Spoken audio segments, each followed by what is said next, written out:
Hello and welcome to this episode of Battling with Business. Right now, myself and Gareth are taking a well-earned summer break, and with any luck, we'll both be sitting on beaches with our families, enjoying the sun and relaxing a little. However, rather than leaving you without your weekly fix of Battling with Business, while we're away, we thought we'd re-release some of our all-time favourite episodes, and this week is no exception. This week, we're re-releasing the episode Why People Do Bad Things, where, with the able help of Dr. Waitman Wade Beorn, we explore the systemic and institutional failures that led to the Holocaust. While the story of the Holocaust is one that can never be told too many times, actually what's really interesting for me about this episode is we go beyond the camps, the normal story you hear, but actually, as the conversation evolves, we start to move beyond that and we start to take the lessons that we can use today and we start to think about how we maintain our standards and how we prevent these kinds of things happening again. Anyway, hope you enjoy this episode and we look forward to seeing you again after the summer with new episodes of Battling with Business. Hello and welcome to this episode of Battling with Business with me, Gareth Tennant. And me, Chris Kitchener. In this podcast, we explore ideas and concepts around teams and teamwork, leaders and leadership, and all things in between. It's a discussion between a former Royal Marines officer and a product manager from the world of business, comparing and contrasting our experiences as we attempt to work out what makes teams, leaders, and businesses tick. And this week, Chris, we've got something slightly special, so I'm going to let you follow up on this. Yeah, well, it's both different and special.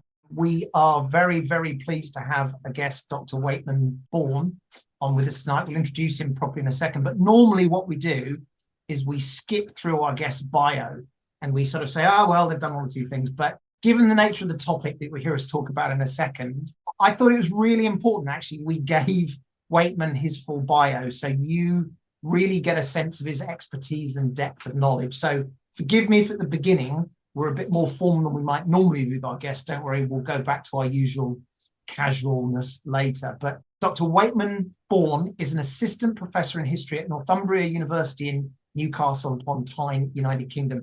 Before coming to the UK, he was the director of the Virginia Holocaust Museum in Richmond, obviously in the United States, and the inaugural Blumpkin Professor of Holocaust and Genocide Studies at the University of Nebraska, Omaha.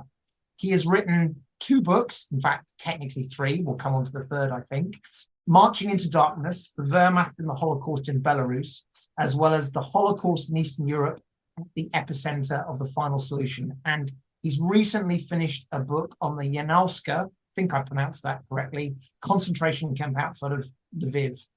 As you can tell, Waitman's expertise, amongst other things, is obviously around the genocide and the Holocaust, but we'll tell you a bit more about some of the things as well. The reason why we're particularly lucky to have him on the podcast is because, as well as the books he's written, he's been published in a number of academic publications, has been awarded the National Endowment for Humanities, Fulbright Foundation, Harry Frank Guggenheim Foundation, Claims Conference Fellowship, and he's also been published in Washington Post, appeared on MSNBC, CNN, and just for good measure, somehow managed to find time to be in Australia at the Australian Broadcasting Corporation. I came across Waitman as part of his sort of public history engagement on Twitter, and also as part of, you've heard us talk about before, We Have Ways of Making You Talk, another podcast. You can tell I really wanted to make the point that we're going to be talking about genocide and some really serious topics today. We're not talking to someone who you've met down the pub that once read an article about a thing. This is someone who has studied this, and I'm sure Waitman will talk about it a bit later. But look, this is the longest intro as well we've ever done. If that wasn't enough, he was also a US cavalryman, and he has, by the way, the hat to go with it, which I have seen him wear on a number of occasions. And after attending West Point, he commissioned in the 1st Squadron of the United States 10th Cavalry Regiment and deployed to Iraq as part of Operation Iraqi Freedom, was commander of an Abrams main battle tank, and also then a Bradley fighting vehicle as part of the operation. So, you know, what drew me to Waitman, and when I collared him and said, would you come and talk to us, was that he has this academic knowledge in history, but as this podcast is all about comparing and contrasting military, that was really good. So after the longest intro perhaps you have had for a long time, Waitman, thank you very, very much for joining us today. Well, thanks for having me. And I'm super happy to be here. 2 reasons why I really wanted to have this conversation. The first, and as we've said in the past, this is our podcast, so we can kind of talk about what we want. The Holocaust is one of those topics that I feel reasonably personally we should not forget and not talk about. And I think as time marches on, it's easy for it to slip away to be that thing that happened in history that doesn't have any relevance, even though you can start to see some eerie echoes today in the news about some things that are happening. So for me, Waitman's research and some of the conversations I had when we first met really helped to bring it to life for me. And I wanted to give Waitman that opportunity to tell that story about his research. But the second reason, given where we are as a podcast, it is fundamentally around the idea of why do people do bad things, or in this case, appalling things. And that as a topic, and this is where I get very careful how I talk about this. Normally, in these conversations when we have guests, myself and Gareth are always leaping in and making direct connections about how this affects my day-to-day software management team, or things that you've done. And I think to connect directly genocide and Holocaust to things that happen in teams and businesses, I will leave the audience and sort of the listeners to draw those connections. I don't want to belabor that point, but I do want to make the point that was something that was interesting to me, how some of this relates. And I know certainly one of the things we might do later on is talk about how this affects military ethics. I agree with you completely. I think there's a real danger of being quite insensitive. But I am particularly interested in the lessons that we can learn. Waitman, this is obviously for you to answer, but for me, it's interesting that if you look at the atrocities of the Holocaust, you can't argue that these were isolated, bad incidents as a result of bad individuals. You also can't argue that this was bad groups that have gone wrong because of a particular situation they find themselves in. This was definitely a systemic problem that was right across the Wehrmacht and wider German society. But that's really hard to sort of put together with this idea that, therefore every single German must have been morally abhorrent and evil. Because, of course, an entire society can't be evil. They have to get there, and something must have happened to create the conditions for that. I think whilst it's potentially very dangerous to draw analogies between what happened in the Holocaust and bad things that happen on a much smaller scale, I do think there are absolutely lessons we can explore in how systems go wrong. And I suspect as we get into it, we'll start to unpick a lot of the things we were talking about in the last episode, where we were talking about the difficulty of dissent and sort of challenging bad behaviors, as well as some of the sort of psychology around group dynamics. Even starting with the word Holocaust, right? We have a bit of ambiguity there, right? And depending on how narrowly or broadly one wants to define it, there are those who sort of define the Holocaust as essentially the Nazi program of oppression and ultimately physical extermination of the Jews. The most narrow definition is the Shoah, which actually is that. I use the term in my work, the Nazi genocidal project, because actually what the Nazis do is a series of genocides against a variety of different groups, of which the Jews are the most prominent. They occupy the most space in sort of the Nazi worldview as an enemy, and they are the victim group that the Nazis are, and I'm using air quotes here, are most successful because they devote the most sort of resources to that. However, the Nazis also target other groups, and many of them in ways that I think it's fair to consider genocide. The Sinti and Roma, pejoratively called gypsies, is a category of people that qualitatively, for certain, have the same experience that Jews do in terms of the ways in which they're identified, rounded up, and murdered. The first people that the Nazis kill are Germans who are handicapped or physically or mentally disabled. The Nazis kill around 60,000 of their own people. And again, here you have a great, I think, connection to what Gareth was talking about in terms of institutional cultures. In this case, you have the medical profession, which signs up by and large for things that I think most of us would consider, and most people at the time, or at least outside Nazi Germany at the time, would consider to be directly antithetical to the Hippocratic Oath of do no harm and protecting your patients, as they are deeply involved in that killing program. And that killing program, by the way, to kind of paint a little bit of a picture, so it begins officially on September 1st, 1939, because Hitler backdates a policy authorizing the medical profession to relieve individuals who are sort of unworthy of life in the Nazi conception. But there's also an economic aspect to this, that they are viewed as a drag on the economy and a waste of money. And this is the so-called T4 program of extermination for the mentally and physically handicapped, including children. Many of them are actually gassed in several institutions in Germany. Then there's actually an outcry led predominantly by the Catholic Church. And so Hitler, at least officially, ends the program. What really happens is the program becomes decentralized and carries on by use of lethal injections and starvation in lots of different facilities in Germany, rather than having the victims transported to central killing areas. But as we move forward to the Holocaust, what this means is there's a particular set of people with a particular set of skills that they have learned in the T4 program and euthanasia program, things like how to gas individuals, how to cover that up, how to transport people to central locations, how to dispose of bodies. And this group of people become the foundational element for the Nazi extermination program of the Jews, the so-called final solution, in the Reinhard camps. And these people literally staff those facilities. The staff at the extermination centers is overwhelmingly made up of people who had experience in the so-called euthanasia killing program in Nazi Germany and were sort of out of a job following its official closure. So I'm trying to sort of summarize the Holocaust here briefly, which is terrible for a historian to have to do. Arguably, the Holocaust begins, if we're talking about the final solution portion of it, if we're talking about the systematic and legalized persecution of Jews, of course, that begins already in 1933 in Germany. But if we're talking about the Holocaust as the killing portion, it begins in the summer of 1941 with the so-called Einsatzgruppen, who are these mobile killing squads led by the SS, but staffed by a variety of different individuals, from policemen to Waffen-SS to Sicherheitsdienst, the security service. And these killing squads go into the Soviet Union, and they begin to murder, at first, communist functionaries, leaders in the Soviet Union, and communist leaders, and Jewish men of military age.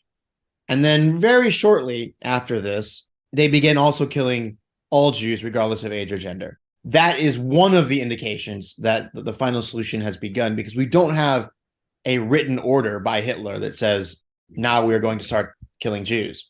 And arguably, one of the reasons we don't have that order is that he had been scared by the fact that he had put his name to paper on the euthanasia program. And so he was careful no longer to put his name on paper as being responsible for these things.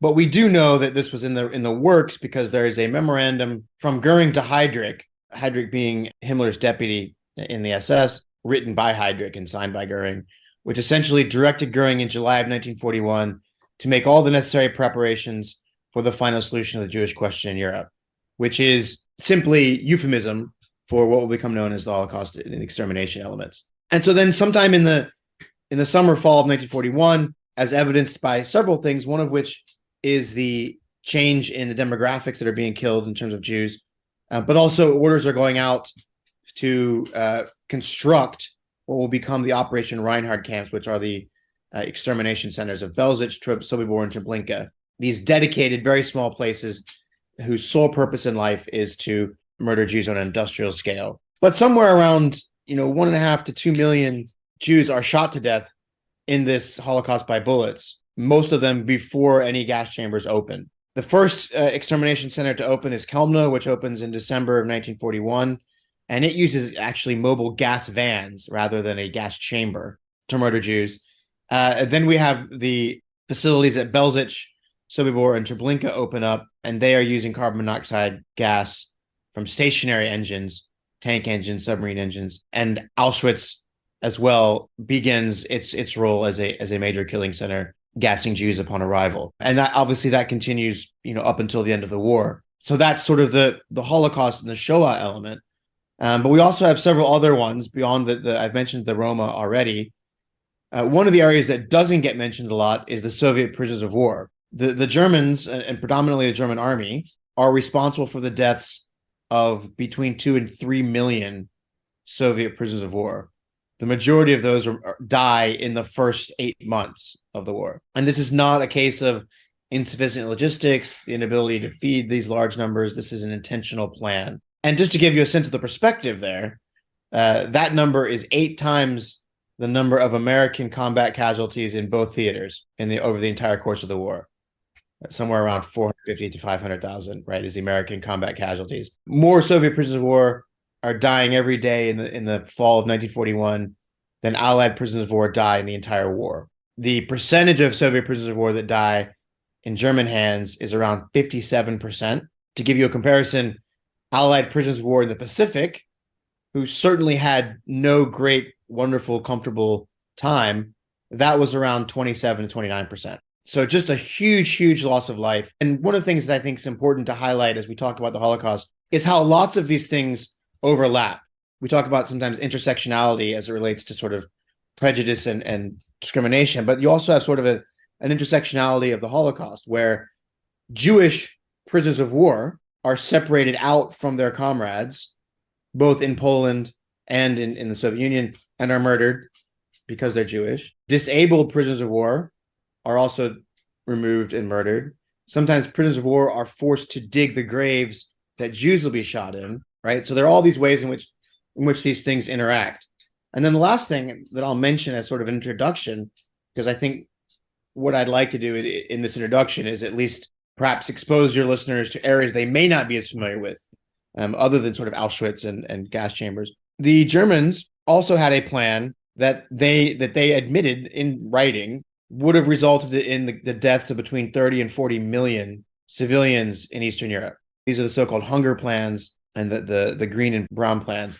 And essentially, because the Nazis are looking at the invasion of Eastern Europe as a colonial endeavor, i.e. they are planning to annex and settle that territory with Germans, and oftentimes to replace the local population ultimately with Germans, they view Eastern Europe, particularly the Soviet Union, solely in an extractive nature, right? So they look at the Soviet Union and they divide it into 2 zones, North and South, South being the food surplus zone and North being the food deficit zone, because the southern areas of the Soviet Union, what is now Ukraine and other places, that's where the wheat and the grain is grown that feeds the Soviet Union.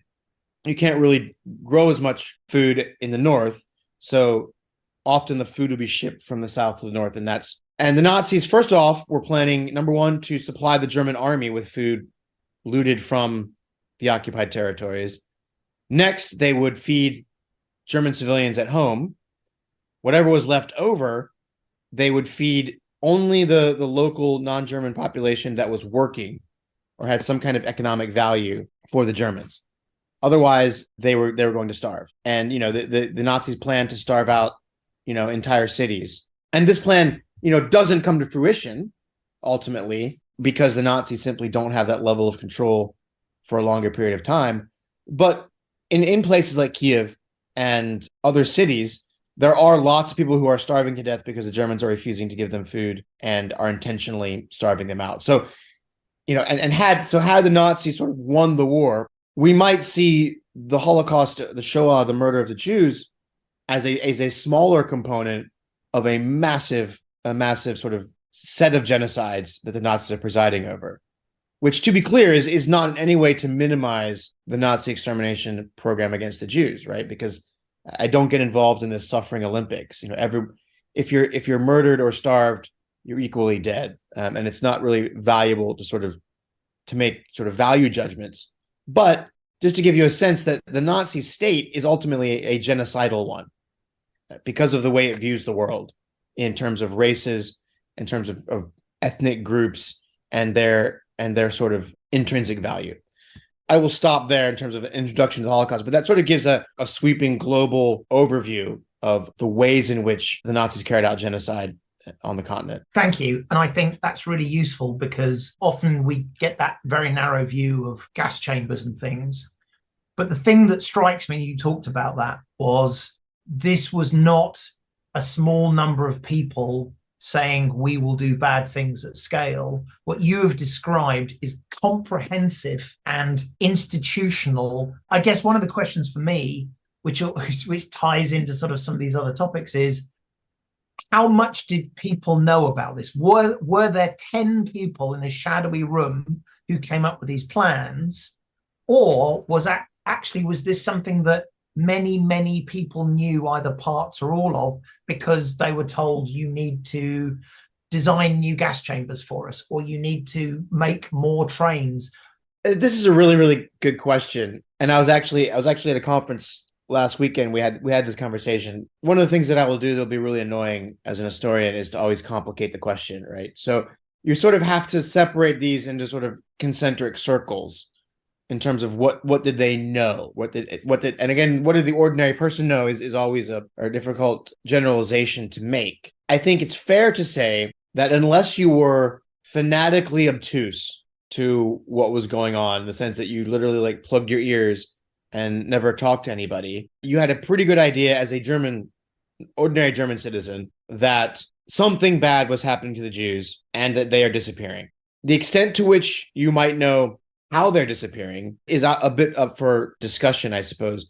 But if you consider that there are 17 million Germans that serve in the military, they are writing lots of letters, but they're also coming home on leave. And I would suggest that if you spend any large amount of time on the Eastern Front, it would be very difficult for you not to be exposed to some aspect of Nazi anti-Jewish policy and its crimes against other groups. And we know sort of anecdotally that, people have conversations around the kitchen table. And oftentimes they do mention things they have seen that if you had any ability to sort of put two and two together, it would be pretty clear that the Jews were being, at a bare minimum, killed in large numbers, if not exposed to genocide. Of course, it's difficult as an historian. I don't want to overly generalize here because those kinds of interactions don't really leave historical record. So it's difficult to sort of track those conversations, but we know they took place. If we broaden the ring a little bit more to people who aren't necessarily, a grocery store owner, but somebody involved in the Nazi state, then I think your chances of not really knowing what's going on decrease even further. Because if you think about, for every deportation of German Jews to Auschwitz, somebody has to book the train. Somebody has to figure out what are we doing with their personal effects. Someone has to arrange for the police to march them to the train station. Those people in the train company, in the Deutsche Bahn, Reichsbahn, they know that they're sending trains full of people which are coming back empty. And that's just people in the Reich itself. And that's one small example. Did people know for certain that there was a 60 square acre place called Treblinka in eastern Poland where people are being gassed in gas chambers? I wouldn't suggest that everybody knew that.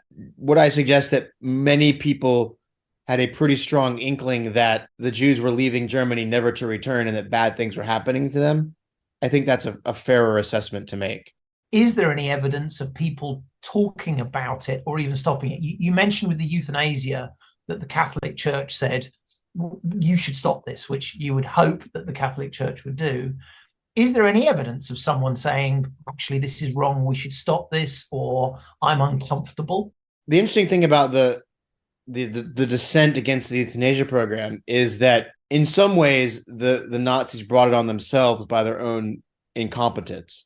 After they murdered someone, they would come up with a fake reason for their natural death, and then they would process it as such. So you had examples where, say, your aunt dies, and they would say, "Oh, she died of appendicitis, but she had her appendix out 10 years before." And so people started to wonder, well, what is she dying of? Sometimes people got 2 sets of ashes sent to them because the ashes are not, in any case, of the actual person. That's just they scoop a bunch out, put them in a tin, and send it. And it was difficult to keep that secret in Germany. I think in some ways Germans were confronted more directly with that.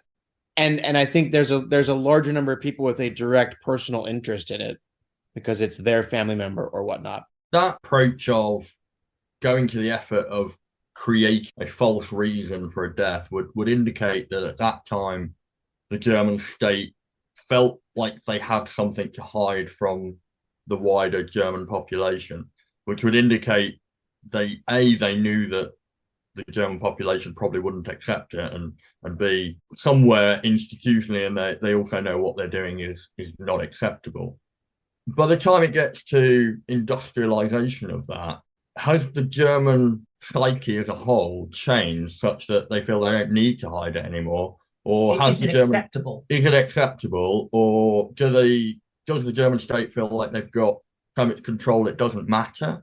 Because for me, I'm really interested in sort of how institutions have ethical drift, and this idea that things that start out well end very, very badly. And I think you can scale that down, and we could learn lessons from that. You can look at things like, it's a cliched example, but the Challenger disaster in the 80s. Lots of people have reviewed that and looked at how NASA's safety culture went through a period of ethical drift. So people accepted over time that missing out some of the safety checks or rushing things was just the accepted norm. And it became a case where people either felt they couldn't do anything about it because it's a systematic thing and this is just how it is, or it's so imperceptible, the change, that they don't even notice it's happening. Now, I'm not sure how much you can apply that analogy to something as horrific as this, because there must be a moment where you... But it seems to me, the euthanasia thing, I hadn't understood. Yeah. There has to be a beginning where there is a state that says we don't murder people. And then there's a point where you get to sort of the end point, and it is that drift. Waitman, where do you see that as a thing? Because we just see this big horror and genocide, but there must have been a beginning. There must have been the point when the first person said, let's do this, to the point where everyone said, well, does it matter anymore? Well, I mean, it's a really good question. And I think one of the things that's important to highlight for sort of your ordinary listener is that the Nazis, for all that they were absolutely an authoritarian dictatorship with, the ability to rule over life and death, they were always still quite interested in what ordinary people thought. And so one of the sources that scholars can use are these things called the Stimmungsberichte, which are, essentially, I think the UK had them as well. But basically, it's like agents of the state who go out in bars and places and listen to what people are saying, and then they write reports on the mood. What are people thinking about our policies?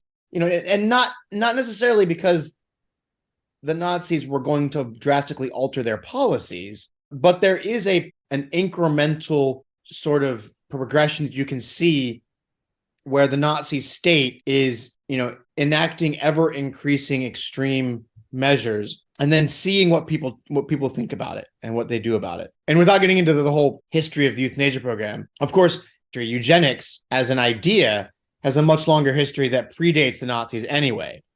So they're not building this out of whole cloth. There are entire think tanks in the US funded by the Rockefellers, for example, that are advocating for forced sterilizations and, eugenics against people that they just deem sort of racially or biologically inferior. So the Nazis, if you're talking about sort of, where does this moment tip? Well, they're building on something that already has a certain amount of acceptance in that period of time anyway. What's interesting when you look at this idea of right and wrong as it pertains to the final solution or any of these other Nazi policies that I've mentioned, is there is a sense, I think, amongst some of the senior leadership of the Nazis that it's not necessarily that what they're doing is wrong. It's that ordinary people with their conventional morality won't understand what we're doing and why we're doing it, even though we're doing it in their interests and for them.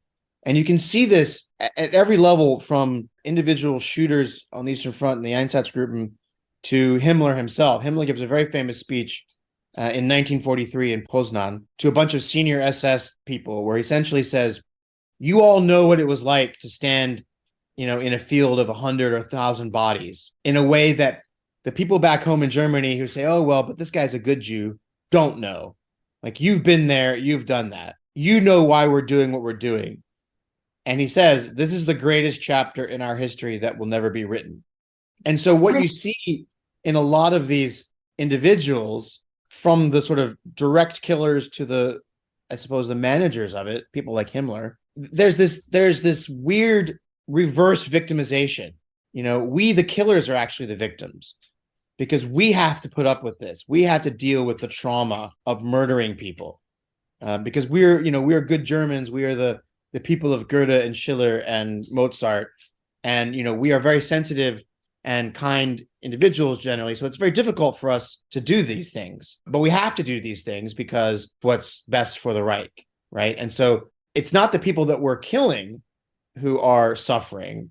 It's the killers that are suffering. And you can see this again. I mean, even at the lowest levels, people say stuff like this, it's very and there's a recognition by Himmler that these operations, if I'm talking about the Einsatzgruppe and mass shootings in the East, they are psychologically destructive operations for the people that are involved in them. Because one of the things, and I think you've already mentioned it, Gareth, from the outset, is look, the Germans in the 1940s and the Nazis themselves, the vast majority of them are not psychologically abnormal people, right? They're not mentally ill. They're not sociopaths. They are psychologically normal human beings. And so they have, in many ways, psychologically normal reactions to things that they are doing.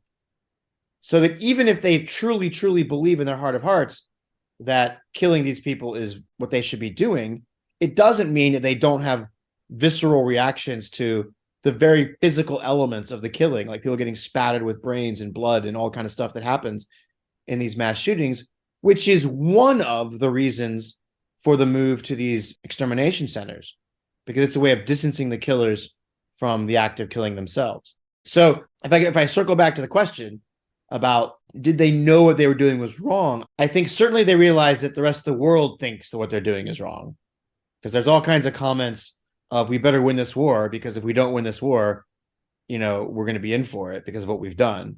Many of the people involved in the process ultimately thought what they were doing was necessary, even if it might have been a necessary evil.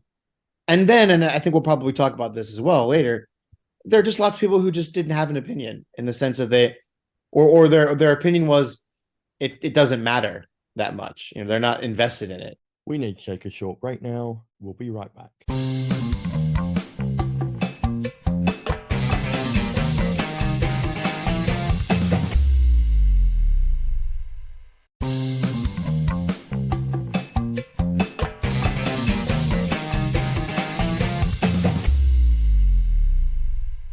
This is such a difficult topic not to generalize, but the way you've described it is a nation sliding towards doing appalling things, and there being a self-supporting justification and natural human behavior. I always worry that as I grew up, people would talk about the Holocaust and they'd say, well, of course, it could never happen here because somehow we are special or different. And as I continue through life, I think, there but for the grace of God went we, which is, these are not people you would point at and say, these are all, these 100,000, these 2 million people are killers, and yet they're behaving that way. So I'd love for you to talk about, I refused to do it and therefore was taken out and shot, because that's what you would expect. Yeah, so I think it might help if we move from the realm of the general maybe to something a bit more specific in order to have conversation. So we can talk about, for example, the role of the German army in the Holocaust, or even the police battalions that are routinely carrying out these mass shootings, because there are people in these units who refuse. In the classic example in the book written by my advisor, Chris Browning, Ordinary Men, before the first shooting, the battalion commander says, look, we're going to have to do this. Anybody who wants to step out can step out and doesn't have to do it. And one guy steps out, and his commander gets really upset because it's embarrassing. He's like, oh, my guy's the guy that steps out and says he can't do this. But the commander actually admonishes him and says, no, really, anybody that wants to step out can step out. And they do, a significant number do. And also, in my experience, in my first book, which you mentioned, Chris, which is about the German army's participation in the Holocaust, but looking at it at the lowest level, at the unit level, you also had this people, if they wanted to, if they chose, could find a way to not be involved, whether it's sort of the starkest of I'm not going to shoot, or whether it was, well, I'll be happy to do something else, or as something that I'm sure Gareth has experienced in the military as well. There's always that soldier who, like, when there's hard work to be done, somehow manages to not be around. Like that for some reason they're gone. Like where'd they go? Like they're here a second ago. There are those soldiers in the German army who manage to do that when it comes to killings. And so one of the things that you find, and this gets to, I think, a series of questions that you're asking. One is sort of, what is the theoretical ideological motivations and the ways in which organizations become complicit? And then, Chris, I think you're also mentioning sort of what are the psychological sort of group dynamics that can often in some ways be separate from ideology, in which people become complicit. And this is where you see some of this at some of these lower levels, where people find ways out of it and dynamics and processes develop that then become habit. And this is something that we talked about at the festival, Chris, that in these units, in these killing units, particularly in the Wehrmacht units, rapidly developed a group of people that everybody knew were the ones that were okay with killing. So when there was a killing of Jews to be taking place, second squad, we'll get second squad to do it, because we know that they're the ones that they're okay with it, or their leadership is okay with it. And that has sort of several pernicious impacts, because the one of them is that, of course, there's a group of ready killers all the time. But the other is that it absolves everybody else in the unit from ever being confronted anymore with the challenge of do you or do you not participate? Because you know that if it has to happen, they're going to do it. And no one's going to single you out and say, are you going to do it? And one of the ways you see this, I think, sort of at a group psychological level, and then I'll be quiet, is that there's a very powerful need, I would argue, in all organizations, but certainly in the military, to belong to the group. And so those individuals that are refusing to participate in the examples that I've researched always couch their refusal to participation as a form of weakness. I couldn't do it. I couldn't shoot because I'm a family man. I don't have the stomach for it, blah, blah, blah, blah, blah. Even when we have good reason to believe that they might have been actually refusing out of a moral objection. But this is actually makes a lot of sense, because what it does is it allows that person at the end of the day to rejoin the group. Because you can say, look, Waitman, he's a nice guy. It's too bad that he doesn't have the stomach for like what has to be done, but it's okay. However, and what's interesting, by the way, is that even in the 60s or 70s, when these guys are being interviewed by the police about crimes that they've witnessed or that their unit participated in, they'll still make that. That'll still be the argument that they make. The argument that, we might want to make, or in like the cinematic universe of this that you would make, which is, you are all bastards for doing this. This is morally repugnant, and this is the wrong thing to do, and you shouldn't do it. Of course, the problem is, in reality, if you do that, that's a bell that cannot be unrung. Now you've attacked and called out your fellow soldiers, many of whom may actually agree with you in the sense of they are ashamed of what they've done, perhaps, and that you've reminded them of that. Then you're not sort of back in the group anymore. And when you're in, the forests of Belarus, which to a Wehrmacht soldier are equivalent to sort of Vietnam, they are terrifying sort of places. The only people that you have as sort of a group is your unit. So I mean, that's one microcosm of these decisions. There are all other people, in other elements of the system that find other ways. There are guards at Auschwitz who request transfer someplace else. There are individuals with particular knowledge of what's taking place in the gas chambers who try to get that knowledge to others. So, I think it's important to sort of look at these instances specifically rather than trying to generalize.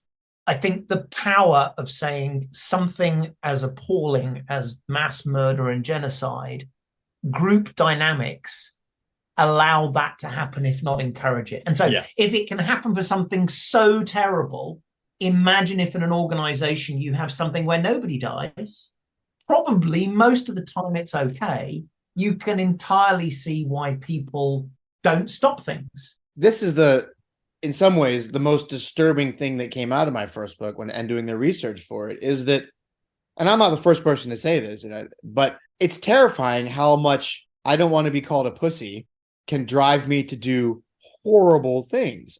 And essentially, pardon the language, but that's what it was. It was, I didn't want to be seen as weak by my fellow soldiers. Yeah. So I shot naked pregnant women and children. I mean, it's horrifying, really. And it's, in some sense, I think it's far more horrifying than when you have a fanatical Nazi, Exactly, who is a diehard believer. It's really interesting. When we started talking about doing this episode, I was a little bit nervous that we were going to struggle to synchronize it with everything else we cover on the podcast. For me, what's really interesting is if you take everything we've talked about on previous episodes, we've talked about all of the things that led up to creating the conditions for this. So we've talked about how you form teams where individuals feel very strongly part of the team and how you create those conditions. We've talked about how you create a single vision for what you're trying to achieve, despite not having a very specific plan on how to get there. You set that idea, the tone, the vision on why it's important. We've talked about leadership, followership. We've talked about all of these things. And it strikes me that all of the things that make really, really high performing teams do really good things to achieve big goals are also all of the things that allow organizations to do really bad things and achieve, just choosing my words very, very carefully here, to achieve awesome scale for horrific and abhorrent ends. And I was introduced to this analogy by one of my lecturers when I was at Staff College, which was, we did a lecture on ethical failures in the military. And he talked about, it's a guy called Lieutenant Colonel Stephen Hart. He was a brilliant man. And he talked about how it's the coming together, it's the compounding of systemic failures, situational failures, and individual failures. And he talked about that in the analogy of, you have bad apples, people that do bad things for bad reasons. You have bad barrels, collective groups of people in a situation that engenders them to do bad things. And then you have bad coopers, the system that is building these bad situations. And it strikes me that everything you've talked about, Waitman, is it's either systemic things that are happening, history, like there's a huge amount of anger and resentment of the Jewish idea based on this completely mythical, made-up pack of lies, but is used to justify the hatred and the anger, to blame the Jews for suffering that has happened previously, and obviously everything that Germany went through during and then in the aftermath of the First World War. So you've got that sort of, that leads to the utilitarian kind of idea of, this is a horrible thing, but we're doing it for the greater good. It's the outcome is worth doing it for. So like that allows you then to have the cognitive dissonance to say, I'm not going to even investigate or think about what's happening elsewhere or what all these puzzle pieces mean, because ultimately it's not in my interest to do so, or ultimately to be part of it, and then to be able to step away and still feel like you weren't evil. And there's lots of stories of people getting on with their lives post-war, and it's something I'd like to explore actually with you. How does a nation recover from this? One of the things we also have to sort of recognize is the normalization of violence as a result of the history of the First World War. Most of the adult men of a certain age will have been part of a horrific amount of violence that was very much normalized. And then that is continuing during this situation.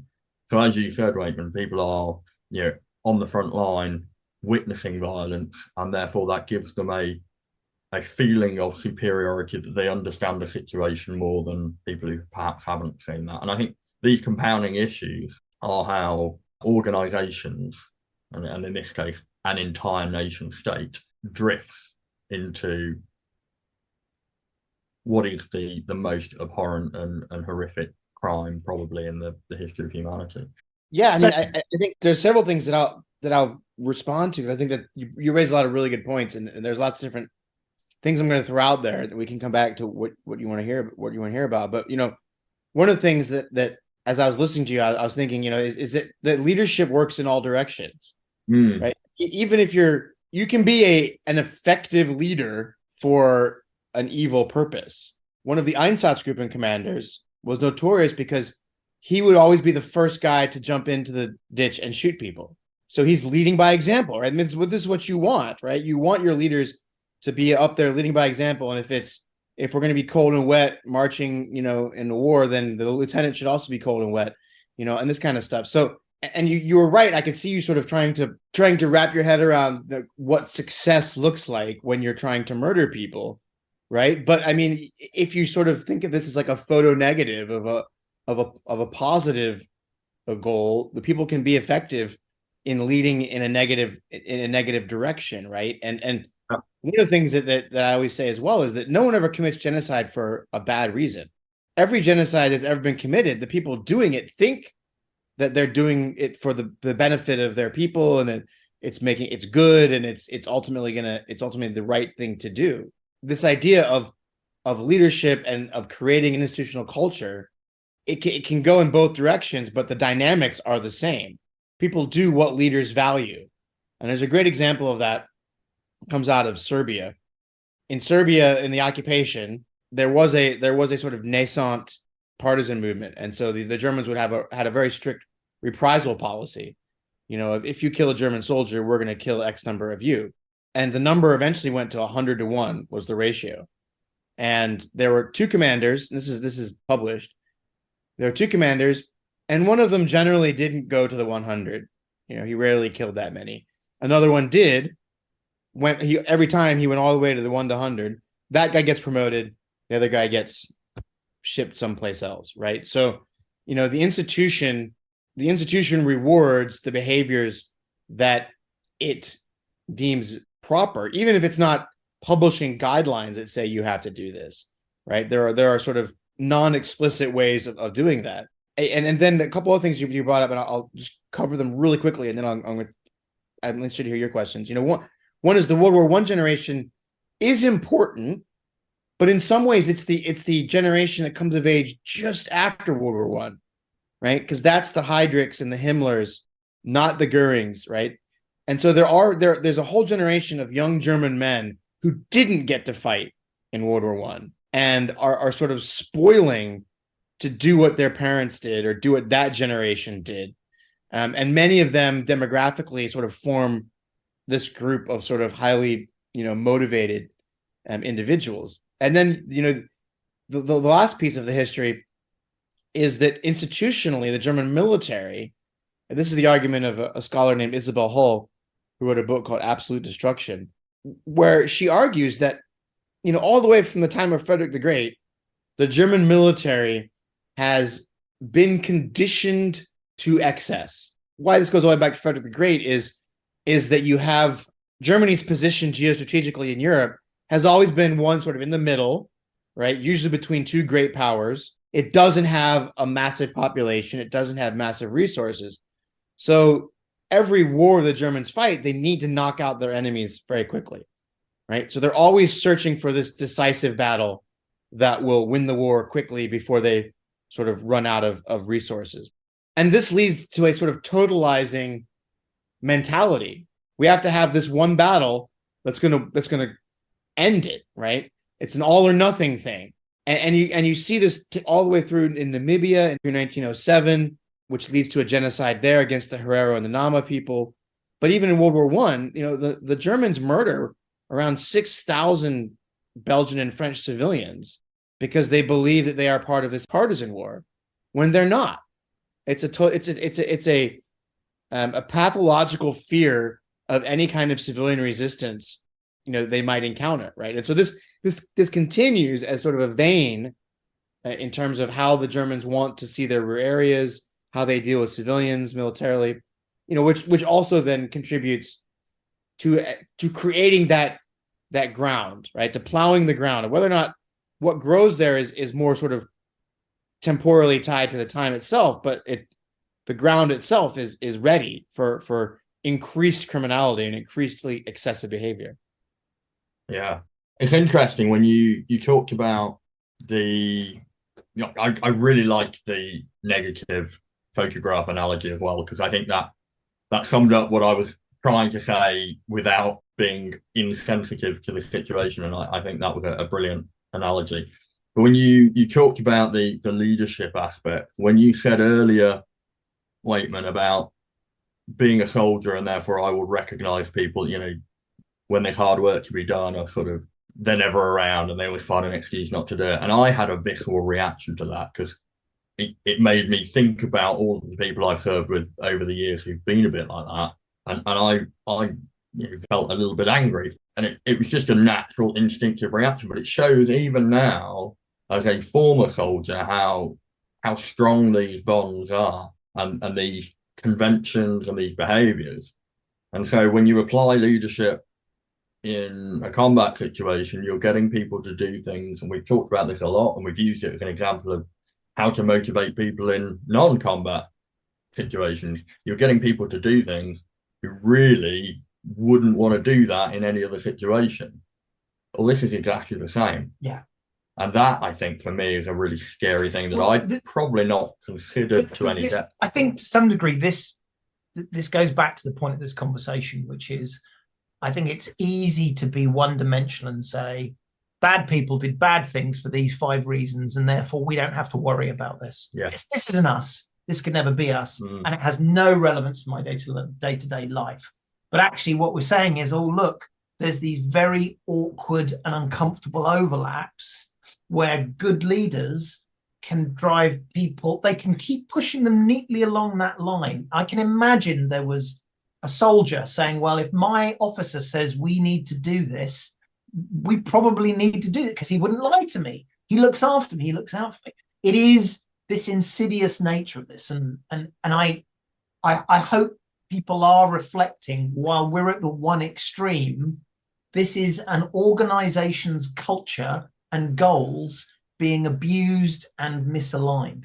I wonder if we sort of take this now in a slightly different direction. So we've thank you, Waitman, by the way. That's such a good and broad view of something that people boil down to. Some people did some very bad things, which shows that it's much wider. But looking now to the modern day, the listeners know I was very briefly in the Navy, and even in my very, very brief career in the Navy, one of the first things that we talked about in the first couple of months at Dartmouth Naval College was the legality of orders and a concept of morality and ethics. Even at that stage, while it was very lightweight, it was still there.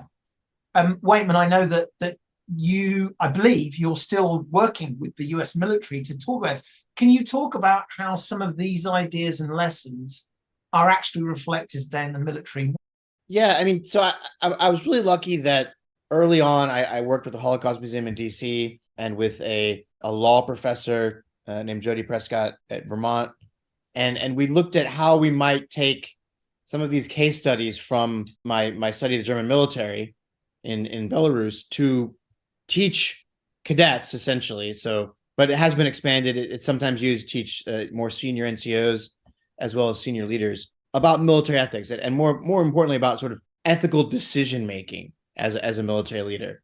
One of the things that I think people are often surprised, and maybe even the cadets themselves are sometimes surprised, is that when you look at, for example, one of the case studies that we use is of this one battalion on the Eastern Front, where essentially the battalion commander orders the 3 companies to go murder all the Jews in their respective AOs. And one commander says he's, absolutely, we'll do it, no problem. He does it. The second commander sort of hems and haws, and I don't know, and can I get that in writing, and and he does it. And the third commander says, no, I'm not going to do it. And no matter what the battalion commander says, he doesn't do it.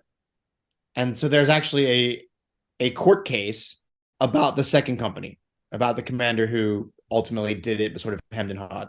And what you see in that example is you have things like, you have like a first sergeant who is super excited about being a first sergeant. That's all he ever wanted to be. And he takes all kinds of initiative and says, don't worry about it, sir. I'll handle this. You sit in the command post.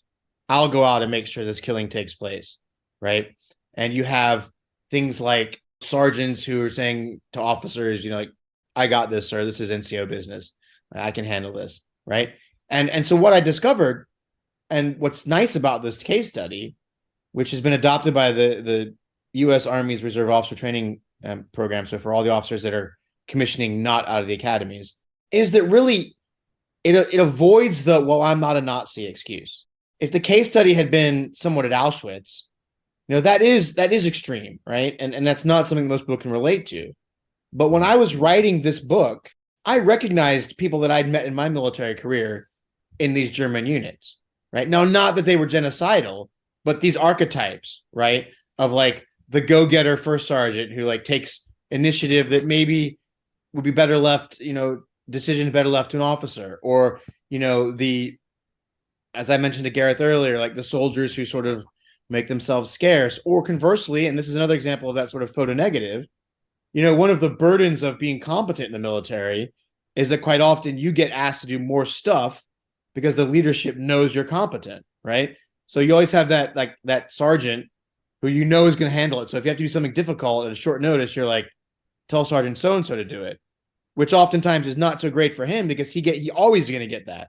And it takes the sort of dedicated leader to intentionally assign difficult tasks to people that might not be as able to do them in order to develop those people, right? But in the instance we're talking about, that sergeant who you would assign to do things is competent at killing, right? So that's why you assign that guy, because he's going to do it. The case study avoids anybody being able to say, this is ridiculous. This has no bearing on me. I'm not a Nazi, because this is relevant. These dynamics in these small units are essentially the same and probably have been for, thousands of years. And so the goal of the conversation is to have people think about, how do you make moral decisions? What are the things that you weigh when you're deciding if an order is moral, immoral?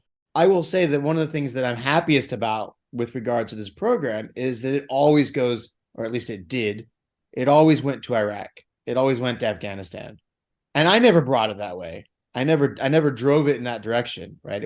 This wasn't now think about the crimes that we have committed in Iraq and Afghanistan, because there are military units in the US Army that did commit war crimes, but it always goes there, right? Which to me shows that the cadets, they're drawing those connections themselves. Dysfunctional unit climates and cultures lead to criminal behavior, or can.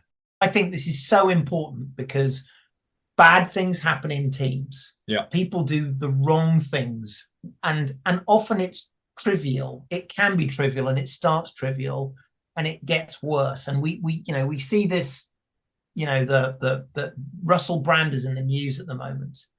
And you can go back and you can see some of these behaviors that, whether they were criminal or otherwise, I don't know and I can't comment upon. But you look at these behaviors and say, everyone around you is normalizing these behaviors.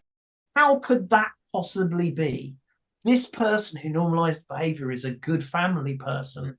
Why on earth are they joking about it? And so this really was the heart of why I wanted to have this conversation, because this is all of us. I think your reference to sort of this real world ethical, how would you deal with this? The fact that you can take it away from Nazi Germany and harden Nazis, and yet people can see themselves in it and people can start to apply that, I think is really important. On the positive side, is that one of the things that, and Gareth, I'm sure knows this, soldiers do what leaders check, whether it's ridiculous or not. That if the sergeant major doesn't want you to walk on the grass, you don't walk on the grass. That if the sergeant major wants all the Humvee tires to be shined on Friday afternoon, they're going to be shined, right? And so, one of the things that has been in the news in the American military, is, oh gosh, our military is so woke, and we're so we're not going to be able to win a war because we're having diversity and tolerance training, which is obviously absurd, right? But it also, from a positive side, again, that's leaders saying these are values and behaviors that we value and that we want to see exhibited in our units, because otherwise we wouldn't be talking about it. For me, this whole discussion has enlightened me, certainly, my ignorance of the Holocaust. And it's reaffirmed, I think, a suspicion I had, which was, this is all of these things, and the Holocaust is clearly the most extreme it ever gets to. But these things they're spectrums of behavior that, if they're unchecked, compound and create worse and worse cultures, worse and worse situations, and they create the conditions for which individuals can start to either wantonly behave badly or excuse bad behavior because of what's going on around them.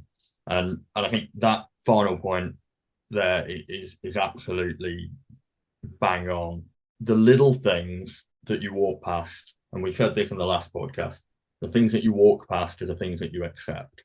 And what I really like about this discussion at the moment, because the UK military is going through the same thing, as are the Australians, as are many of our allies. And anybody that says, well, it wasn't like that in my day, and this, it erodes our ability to fight, and it's all woke, and they're missing the point. This is not about we're going to be a non-violent military. This is about changing those subtle, little, small behaviors that we've accepted in the past to make us a better, more cohesive fighting unit, and to check the bad behaviors that over time compound, that you can easily brush off and say, well, this is just locker room banter, or this is the dark humor that soldiers need to be able to do bad things. These are all excuses we make, and actually we know that if you concentrate on doing the task and achieving the goal, it's the little things that make the team work. And I think this whole episode for me has made me recognize, more so than I had perhaps realized, the concept that leaders at the top of any organization can't change behavior overnight. You can't bring out new rules. You can't suddenly decide that you're going to change the culture of an organization. But by doing the small things, by checking the small things, by making it very clear what you care about, and then living and breathing and embodying that, you do have that top-down, trickle-down effect that very, very quickly changes behaviors. And I've said it before in a couple of episodes. Leaders in all organizations, whether they're business managers, whether they're generals, whether they're senior influencers in society, they think they can change more than they actually can by imposing new rules and setting new conditions. And they don't necessarily recognize how much they can change by behaving in a different way. And the small things you do compound over time to either create brilliant results that meet awesome objectives, or, as we've learned today, to create some pretty bad compounding effects that have equally awesome size scale effects, but that are abhorrent and terrible and should never be repeated. Now, just to follow up on that, I mean, I think one of the things that's really interesting, of course, is that, I have this conversation with cadets sometimes when we talk about the law of war, right? And the law of armed conflict. And, why would we abide by it if the other side isn't? The bad guys aren't, say it's Ukraine, for example, or whatever, the bad guys, the enemy is not doing this. They are acting awfully. They're mistreating civilians, they're mistreating prisoners, etc. Why are we doing that? And of course, you have the sort of cynical, pragmatic, instrumental answer, which is, if we treat them better, they'll be more likely to surrender, which makes our lives easier. But I think it's also important, and I think this actually, and again, I think Chris is being too hard on himself, because I think it absolutely is possible to draw these lessons and conclusions for all kinds of institutions and organizations, without demeaning the Holocaust. Because the other reason that we do these things, at least, and this is as idealistic as you will find a very cynical Waitman to be, but the reason that we abide by the law of war, the reason that we don't generally mistreat civilians, and which is not to say the American military is blameless or that they haven't in the past done that and not lived up to this, but the reason that we strive to do that is not for anybody but us.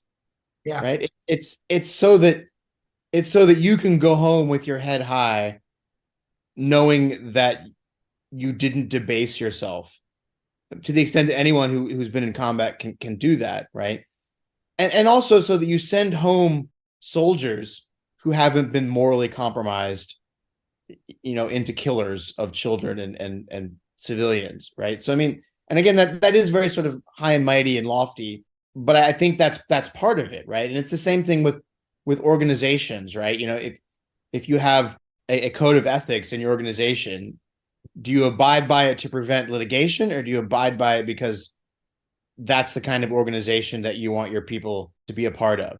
That's part of it. And of course, what you see with the Nazis is many of these organizations go the other direction with it, and they throw those rules out. But also, and I wanted to highlight this as well, that you have people who insulate themselves from the moral questions because they're just doing what they've always done, just in a different direction. There were plenty of career economists who participated in that hunger plan, and agronomists, the people who had been trained before the war, and their expertise and experience was in regular old economics, agronomy, economic planning, etc. And they just shifted over into doing it for the purposes of starving 30 to 40 million people, just like the people that, Topf & Sons, the company that built the crematorias for many of the concentration camps, as well as for Auschwitz. They were a crematoria company before the war. They built crematorias for funeral homes and for slaughterhouses.